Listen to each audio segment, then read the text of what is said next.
Gonna visit my hometown for the first time in 10 years but not see my parents.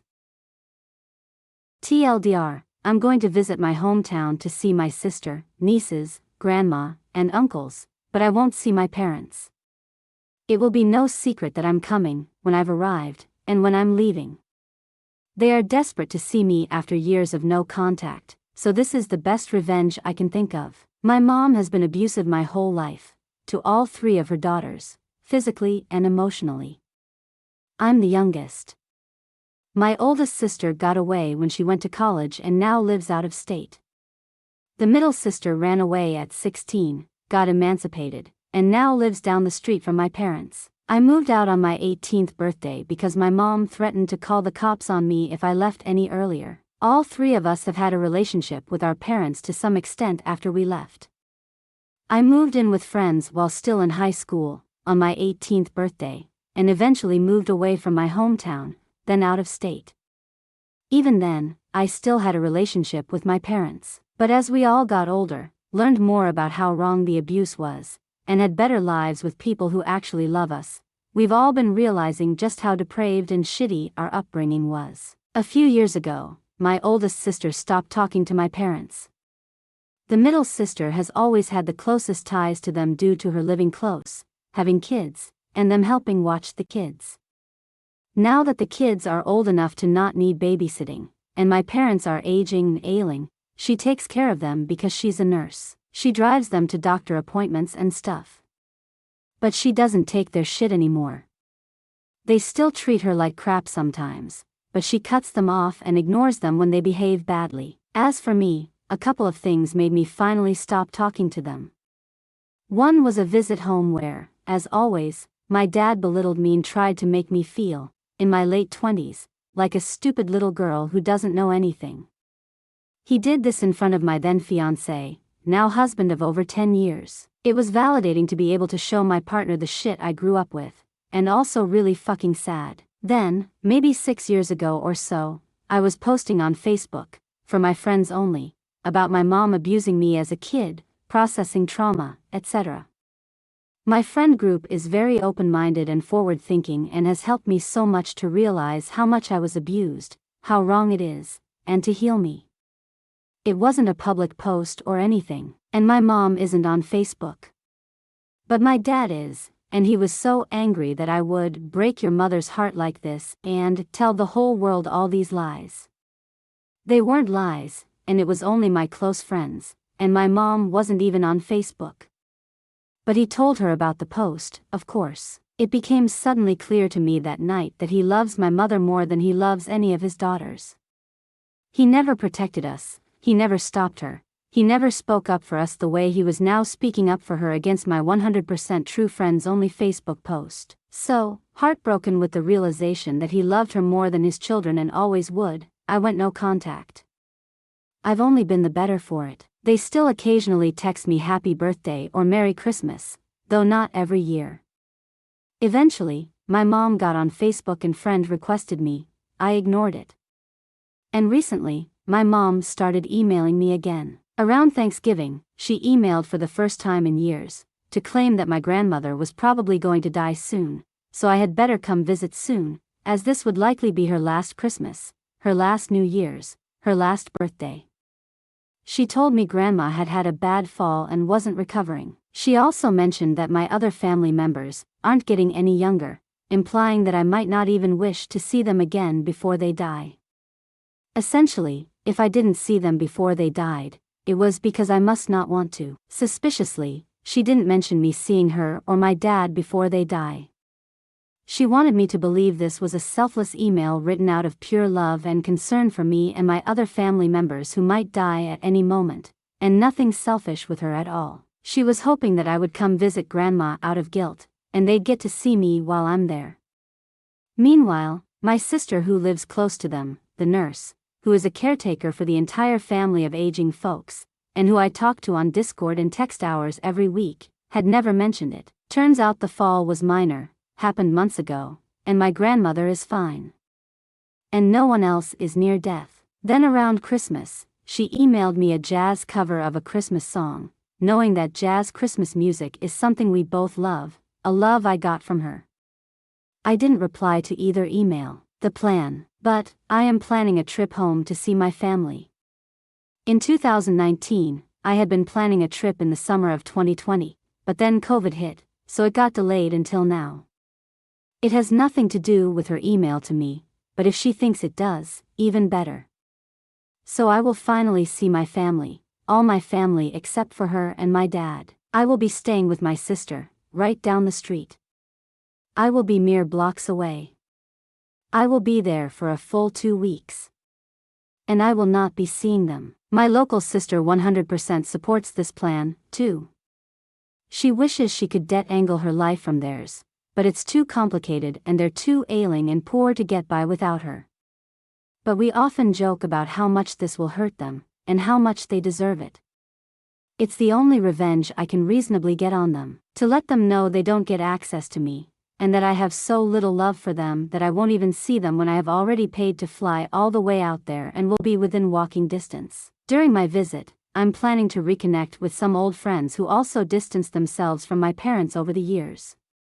They have always been supportive and understanding, providing a safe space for me to talk about my experiences and heal. We have planned several gatherings and outings to reminisce about the good times and create new, happier memories. I've also decided to visit some of the places that hold significant memories from my childhood. Some are happy, like the park where my sisters and I used to play, and some are more complicated, like the old family home. Revisiting these places will be a way for me to confront my past, acknowledge the pain, and move forward. Furthermore, I plan to spend quality time with my nieces, engaging in fun activities and creating lasting bonds. They are at an age where they are starting to understand more about family dynamics, and I want to be a positive influence in their lives. My presence will also reinforce to my sisters that we have each other's backs, no matter what. This trip is not just about revenge, it's about reclaiming my sense of self and making peace with my past. I'm taking control of my narrative and refusing to let my parents' toxicity dictate my life any longer. By choosing not to see them, I am setting a boundary that is crucial for my mental and emotional well-being. I hope this visit will be a turning point for me, a time to strengthen the relationships that matter and to continue healing from the ones that don't. My parents may never understand the pain they caused, but I am determined to rise above it and live a life filled with love, respect, and happiness. My mom is a horrible abuser and my dad enables her, always has. They live in Washington, where Safeway is a common grocery store. I moved to Austin when I was 19 and found that Randall's is a common grocery store in Texas, and wow, they look a lot like Safeway. Weird. I wondered if they were owned by the same company. Getting gas there for the first time, the pump asked for the Randall's Rewards phone number, so it occurred to me to try my parents' phone number, and it worked. $1.25 saved on my tank of gas. Excellent. I'm 38 years old. I've been doing this since I was 19. 3 or 4 times a year, I'll get gas at a Randall's and use all their rewards points. My mom can no longer drive, but my dad still can. So, I'll stop when he stops driving. Sorry, this is so long, but there were some developments between my last post and my visit. I went to visit my hometown in Washington, got to hang out with my sister and my niece for 9 amazing days, and I didn't see my parents. I ended up also not seeing any other family who lives there, aside from my sister and her minor daughter. Between my last post and my visit, my sister and I talked a lot about a pedo uncle of ours and how her boundaries about him had been violated too many times. She insisted he never be allowed around her kids alone, yet he approached her kids alone on purpose, and the family members he lived with didn't back her up or care at all. He's my dad's brother, and my dad didn't even do anything about it.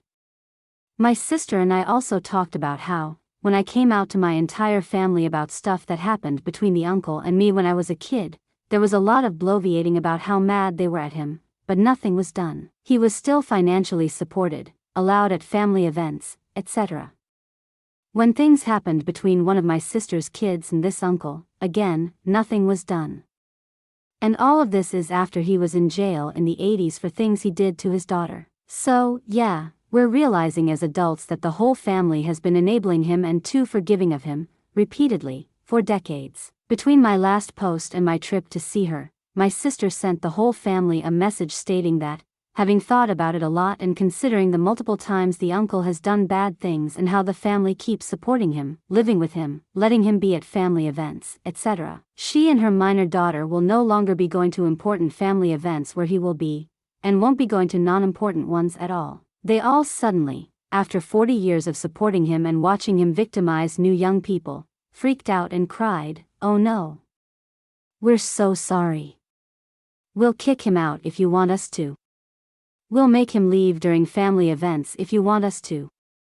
We're so sorry." My sister and I read over their responses and realized the way everything is worded, they're setting it up so that this will all be done, because she said to do it. The whole, "if you want us to." They will only do it if she specifically says, "Kick him out if you ever want to see your grandchild again." So they have a scapegoat. Plus, they are only even offering this because, for the first time in their history, there's a consequence to them for supporting him. They only care because, finally, they are being affected. They never cared about how he ruined his daughter's life, or the effect he had on me, or my sister's kids, and God only knows who else's kids that my side of the family might not even know about. My sister told them to do whatever they're most comfortable doing, and she will do whatever she is most comfortable doing, and most likely that will mean never seeing them again. Too little, too late. So that is all to say, during my visit, I also didn't see any of them, and it was magnificent. My husband and I had a wonderful time. I thought about my parents, but not in a sad way. I even drove by their house once but had no feelings of regret or disappointment, just relief, that I could have a good time on this trip and not have to worry about seeing them, dealing with their shitty, snide comments or talking down to me or any of that crap. Instead, we got to visit beautiful local parks and beaches, Pike's Place, and Mount Rainier, and we played a crap load of video games, roasted marshmallows in the fire pit in the evenings, watched movies, and in general just caught up on the last 10 years of bonding we missed out on. It was absolutely fantastic. During our visit, I found myself reflecting on the many small but significant changes in my life since going no contact with my parents. One of the most notable changes was the absence of that constant, gnawing anxiety that used to accompany any thoughts of family. Now, I felt free to truly enjoy my time with my husband and sister, creating new, positive memories to replace the old, painful ones. One afternoon, while we were roasting marshmallows, my sister shared a story about a recent run-in she had with another family member who tried to guilt her into seeing our parents. It was cathartic to laugh about it together, recognizing the absurdity of their attempts to manipulate us. We both agreed that maintaining our distance was the healthiest choice for our mental and emotional well-being. One day, we decided to take a spontaneous road trip to the coast. The drive was filled with laughter, singing along to our favorite songs, and reminiscing about the rare good times we had as kids. We spent the day exploring tide pools, collecting seashells, and enjoying the salty breeze. It was a day of pure joy, unmarred by the dark clouds of our past. One evening, we hosted a small get-together with a few old friends who had also distanced themselves from my parents over the years. It was heartwarming to reconnect and share our journeys of healing and growth. We played board games, shared stories, and enjoyed each other's company late into the night. It felt like a true homecoming, surrounded by people who genuinely cared about us. One particular conversation stood out during our gathering. An old friend confided in me that they had also experienced similar issues with their own family. It was a stark reminder that we were not alone in our struggles and that healing was possible. We spent hours discussing coping strategies, the importance of boundaries, and the power of chosen family.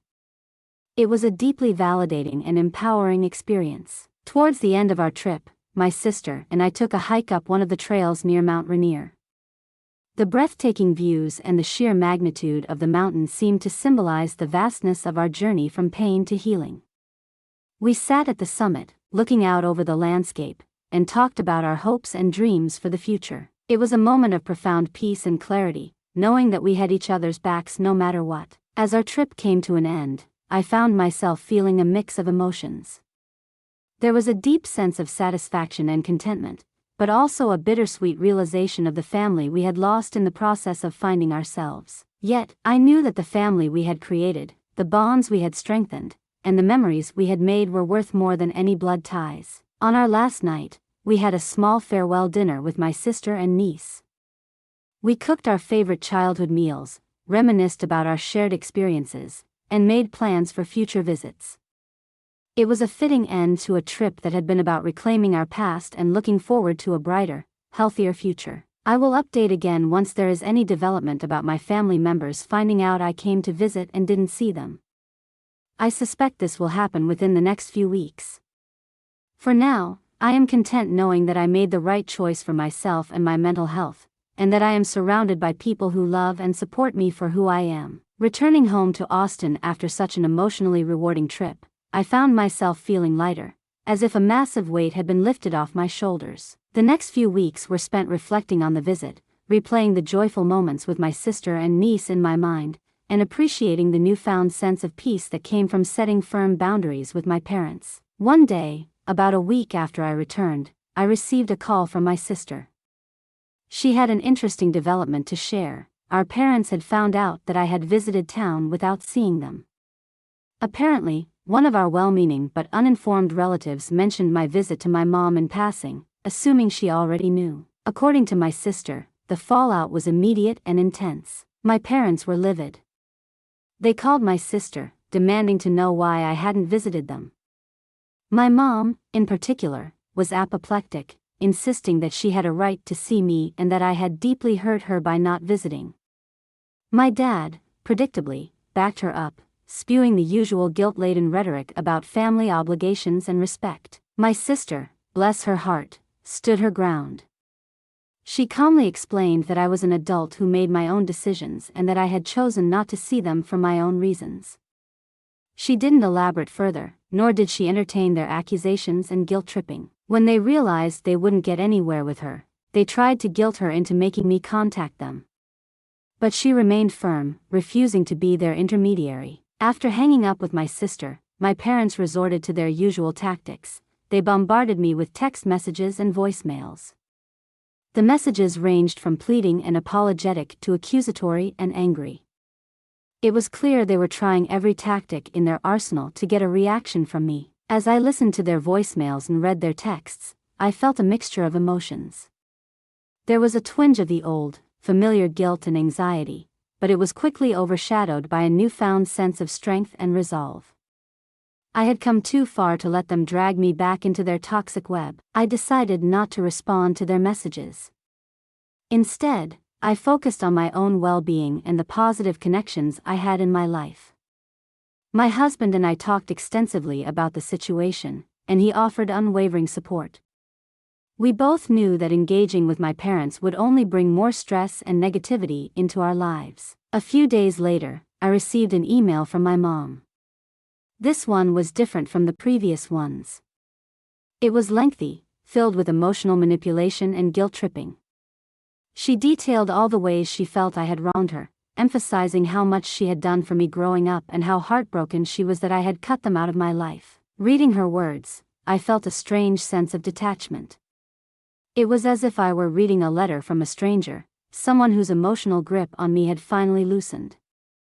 I realized that my mom's words no longer held the power to hurt me as they once did. Her attempts at manipulation fell flat because I had finally seen through them. I decided to write a response, not to engage in a back and forth, but to assert my boundaries clearly and firmly. I thanked her for her message, acknowledged her feelings, and then calmly explained that my decision to distance myself was not made lightly. I reiterated that I needed to prioritize my mental health and well-being, and that meant limiting contact with them. I made it clear that this was not up for negotiation and that I would not respond to further attempts to guilt or manipulate me. Sending that email felt like closing a chapter in my life. I knew my parents would not take it well, but that was no longer my concern. I had to protect myself and my peace of mind. In the weeks that followed, I continued to focus on the positive aspects of my life. My sister and I grew even closer, talking regularly about our plans and dreams. We both found solace in knowing that we were breaking the cycle of abuse and creating healthier lives for ourselves and our families. During this time, I also reconnected with my old friends from Washington. We started a weekly video call, sharing updates on our lives and supporting each other through our respective journeys. These calls became a source of joy and encouragement, reminding me that I was surrounded by people who genuinely cared about me. One day, my sister called with some unexpected news. Our pedo uncle had been arrested again. This time, the charges were related to a new victim who had come forward. It was a grim reminder of the ongoing consequences of his actions and the importance of breaking the silence and holding abusers accountable. The family's reaction to his arrest was telling. Those who had always supported and enabled him were finally forced to confront the reality of his actions. There were no more excuses, no more rationalizations. The truth was laid bare for all to see. My sister and I felt a sense of vindication. For years, we had been told to stay silent, to forgive and forget.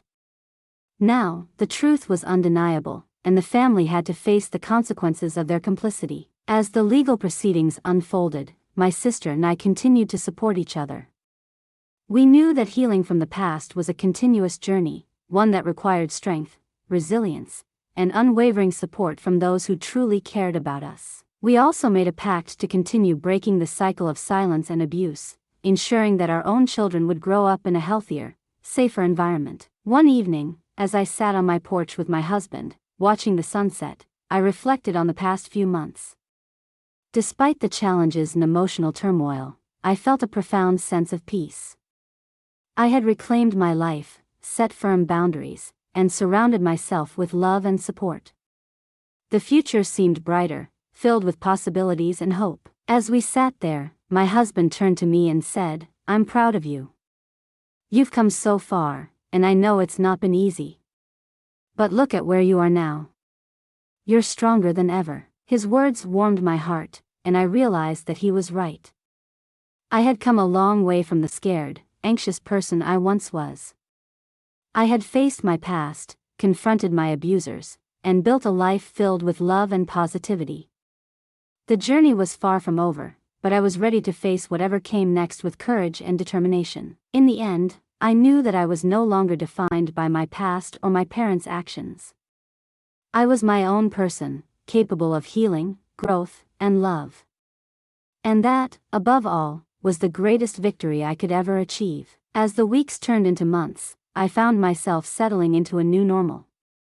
The emotional scars from my past were still there, but they were healing, and I felt stronger with each passing day. I continued my weekly video calls with old friends, and my sister and I grew even closer, forging a bond that felt unbreakable. One day, out of the blue, I received an unexpected email from a distant cousin, someone I hadn't spoken to in years. She had heard about my visit to Washington and the fallout with my parents and wanted to reconnect. Curious and a bit cautious, I agreed to meet her over a video call. During our call, she revealed something that left me stunned. She had also experienced abuse within the family, not from my parents but from another relative. Her story was eerily similar to mine, and it became clear that the toxic behavior extended beyond my immediate family. We talked for hours, sharing our experiences and offering each other support. It was both heartbreaking and cathartic to realize that we weren't alone in our struggles. Inspired by our conversation, my cousin and I decided to start a support group for other family members who might have faced similar experiences. We wanted to create a safe space where people could share their stories, seek advice, and find comfort in knowing they weren't alone. We reached out to other relatives we suspected might have been affected, and to our surprise, several came forward, eager to join. The support group quickly became a cornerstone of my healing journey. Through our meetings, we uncovered long-buried secrets and confronted the generational patterns of abuse that had plagued our family. It wasn't easy, but it was incredibly empowering to see so many people taking a stand and supporting each other. Meanwhile, the legal proceedings against my uncle continued. More victims came forward, and the case grew stronger. My sister and I attended the court hearings, not just for ourselves, but to show solidarity with all the victims. It was a painful process, but it was necessary for closure and justice. One afternoon, after a particularly intense court session, my sister and I went for a walk in a nearby park. We talked about our lives, our hopes for the future, and the importance of breaking the cycle of abuse. As we walked, she confided in me that she had been considering moving out of state to start fresh. Her job as a nurse was flexible, and she felt it was time for a new beginning, away from the toxic environment that had held her back for so long. I was supportive of her decision but also a bit sad at the thought of her moving farther away. However, I knew it was the right choice for her. We made plans to stay in touch through regular visits and continued our frequent calls. A few weeks later, I received an invitation to speak at a local community event about my experiences and the importance of mental health and self-care. Initially, I was hesitant. Public speaking had never been my forte, and the thought of sharing such personal stories with strangers was daunting. But after talking it over with my husband and sister, I decided to take the plunge. The event was held in a cozy community center, with about 50 people in attendance. As I stood at the podium, looking out at the sea of faces, I felt a wave of nervousness wash over me. But then I remembered why I was there. I took a deep breath and began to speak. I shared my journey, from the abuse I endured as a child to the steps I took to heal and reclaim my life. I talked about the importance of setting boundaries, seeking support, and believing in oneself. As I spoke, I saw nods of understanding and empathy from the audience. By the time I finished, the room was filled with applause and a sense of solidarity. After the event, several people approached me to share their own stories and thank me for my bravery. It was an incredibly humbling experience, and it reinforced the importance of speaking out and supporting each other. In the following months, I became more involved in community advocacy, working with local organizations to raise awareness about abuse and mental health. I participated in workshops, offered my story as a source of inspiration, and even helped to organize a fundraiser to support victims of abuse. During this time, my relationship with my husband deepened. We had always been close, but now we were partners in every sense of the word. He supported my advocacy work, attended events with me, and offered a listening ear whenever I needed to vent or decompress. We decided to adopt a dog from a local shelter, a sweet Labrador mix named Luna, who brought even more joy and companionship into our lives. One day, while I was at a community meeting, I received a text from my sister. She had found a house in Oregon and was planning to move by the end of the month. She was excited about the new opportunities and the chance to start fresh. I promised to help her with the move and made plans to visit her as soon as she was settled. The move went smoothly, and my sister's new home was beautiful, surrounded by nature and far from the toxic influences of our past. We spent a week unpacking, exploring the local area, and making plans for future visits. It was a bittersweet goodbye, but I knew it was the best decision for her. Back in Austin, my advocacy work continued to grow. I was invited to speak at several more events, and the support group we had started with my cousin was thriving. We even managed to secure funding to expand our outreach and support more people. It was incredibly rewarding to see the positive impact we were making. One evening, as I was reflecting on everything that had happened over the past year, I realized just how far I had come. The scared, anxious person I once was had transformed into a confident, empowered advocate for change. I had faced my past, confronted my abusers, and built a life filled with love, support, and purpose. And as I looked around at the people who had supported me on this journey, my husband, my sister, my friends, and my newfound community, I knew that I was finally home.